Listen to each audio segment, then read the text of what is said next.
Hello guys, and welcome back to my YouTube channel. My name is Irewande. Okay, in today's video we'll be talking about 10 things to do once you arrive in the UK as an international student.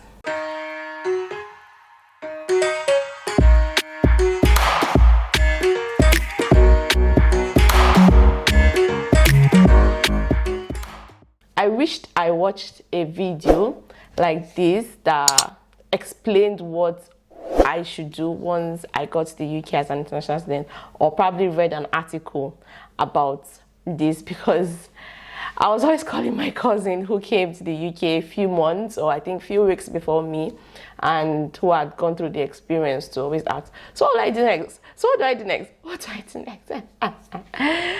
But yeah, I think later down the line, almost at the end of my master's degree or something, then I saw a video on that. I was like, oh wow, I should have just watched this to make my life easy. So I decided to create one myself based on my personal experience and things I wished I knew when I arrived to the UK. The first thing to do once you get to the UK is to get your welcome pack. So most universities will always have like a welcome pack. In the welcome pack, they'll have your timetables of events, and they would give you a map of your university, just little survivor kits or beginner survivor kits for your university. And it's always good to attend those programs because you will make new friends, and going from one lecture theatre or one venue to another venue within the university will help you familiarize yourself with the university. So by the time you start school, you know where this lecture theatre is and where that lecture theatre is, where the library is. Like, you're already an OG of the, like, you already have a full-fledged knowledge of the university's landscape.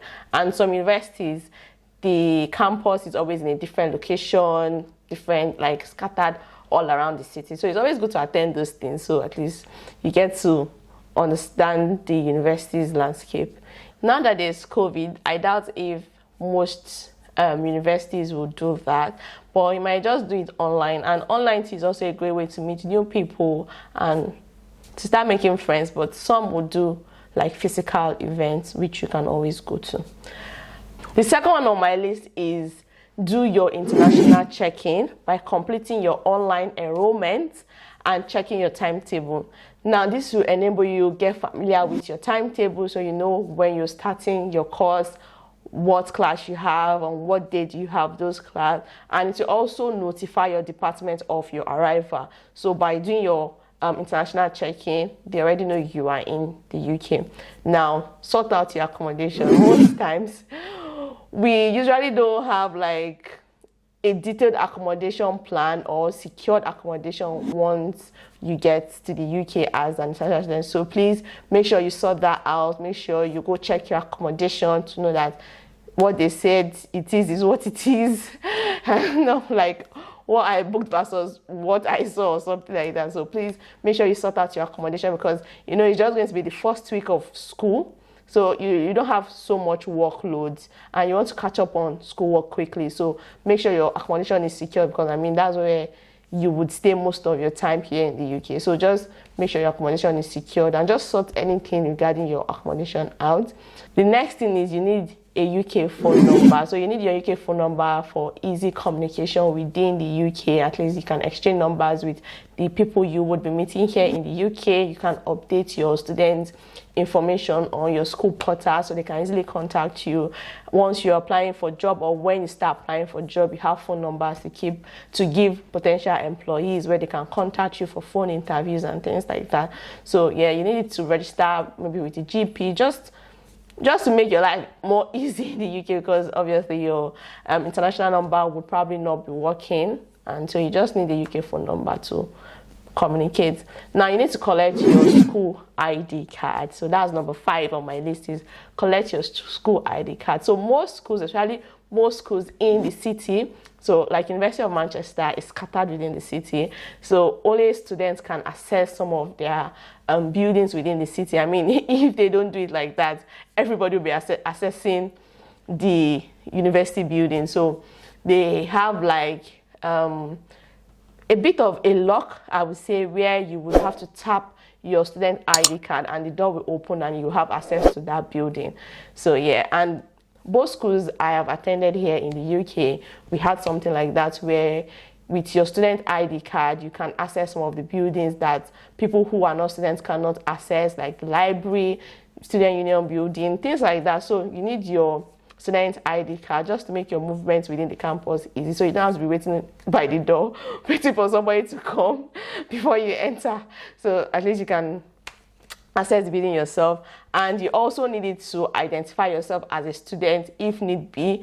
And you needed to register on some apps in the UK to get free student discounts when you buy 1 or 2 things, or you get. So you need it. I think I'll make a video on apps you need in the UK as a student and how you can get student discount. Because most times when you buy things in the UK and you have your student ID card with you, they would give you 10% off. Even Apple was doing a promo the other day, back to school promo, where with your student ID card, if you buy, I think, a laptop or a desktop, they'll give you 10% off, and they also give you AirPods. So student ID card is very important. And you need to collect your BRP. Your BRP is your biometrics resident permit. Remember, when you are applying for your student visa, I'll link that video below. I have a video on how to apply for your student visa and just an overall view of what the student visa is all about. I'll link it so you can watch that if you're interested, if you are not in the UK.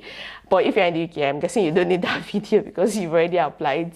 When you were applying for your student visa, obviously you went for your biometrics appointment where they took your fingerprint and they took your picture. So yes, that picture they took, you will see it on your BRP when you get here in the UK. And yes, so you need to collect your BRP just so you can identify yourself here in the UK, and to prove that you're allowed to stay here in the UK and study. And your BRP will also have the number of hours you can work for in the UK. So to prove that yes, you have the right to work for some particular number of hours. So basically for students, it's usually 20 hours per term and unlimited hours when it's not term time. So it's just your ID card to prove that you're allowed to stay in the UK, study, work, and yeah, somebody will harass you or something like that. So number 7 on my list is register with the General Practitioner, also known as the GP. So it's recommended to register with the General Practitioner as soon as you arrive in the UK, so you can have access to the medical support you need if you need one. So just to trigger your NHS number, so you can get your NHS number, and if you need anything, you can just go to your GP and they can check you. And if you need referral to the hospital, you can be referred to. So yes, in the UK, you cannot just walk to hospitals like that. No. The GP would have to refer you to the hospital if it's something they can't handle. And you are only allowed to go to the hospital if maybe there's an emergency. So maybe accident or serious emergency. Yes, you can go to the emergency center in the hospital, but you can't just walk to the hospital like that. No, you need referral from the GP. So it's important to register with the GP. So another thing is you need to apply for your NIN. So your NIN is your national insurance number. It's made up of letters and numbers, and it's just so the tax you pay is recorded to your name and your name only, just to track your tax payments. Although international students do not pay income tax during their time here in the UK while they are studying. After you finish studying, you'll be paying tax. But most employers would always request for it. So if you want to work in the UK and you don't want like hiccups when you're applying, they'll ask you, oh, do you have NIN? You say, no, like, oh, get your NIN, because it takes a long time for the NIN to arrive, like for your NIN to arrive. So the NIN is basically a letter saying what NIN is, explained, and then your NIN number, your name and your address. Basically, that's what it is. So most times, if you're applying for a job and they ask you, do you have NIN? You'll be like, oh, I'm applying and I'm yet to get it. So they are happy to proceed with you. Although you don't need to pay tax in the UK during your study here, but most employers just want you to have it. I don't know their reason, but they just want you to have it. So it's always good you apply once you get to the UK, because it takes a long time. During this period, especially this COVID era, it takes longer, like forever, for your NIN to arrive. So apply as soon as possible. Number 9 on my list is for you to set up a bank account. Setting up a bank account is not compulsory for international students. However, I would advise you do that because it just makes your life easy. You can easily send money and receive money. And again, you can easily pay for things because the UK is kind of a cashless society where everything you pay for is either you're tapping or you're swiping or you're putting your PIN. So most people don't even collect cash. Most times in the bus you have to tap or swipe, or so you just need it to make your life easy. And students accounts are always a great option because they give like an overdraft of up to £3,000. However, not all banks give this, so you have to do your research. I think I'll make a video on probably how to open a bank account in the UK and banks and the documents you need to do that, because I want to keep this video as short as possible. The last but not the least thing I would recommend you do once you get to the UK is try to figure out the transport system in the city where your university is. So the public transport system is really good in the UK, and figuring it out would really help you. Like, it will save you a whole lot of stress, and it's cheap. And for students, they have like bus pass or travel pass or train pass. So, but in Manchester here, I know they have the bus only pass, the train only pass, the bus, train and tram pass, the tram and train pass, the tram and bus pass. Like, they have it like that. And if you register as a student, they give you like some percentage off. So for instance, in a month you can buy a bus pass that probably will cost maybe 70 something pounds, but if you're a student they'll sell it for you for I think £49 here in Manchester.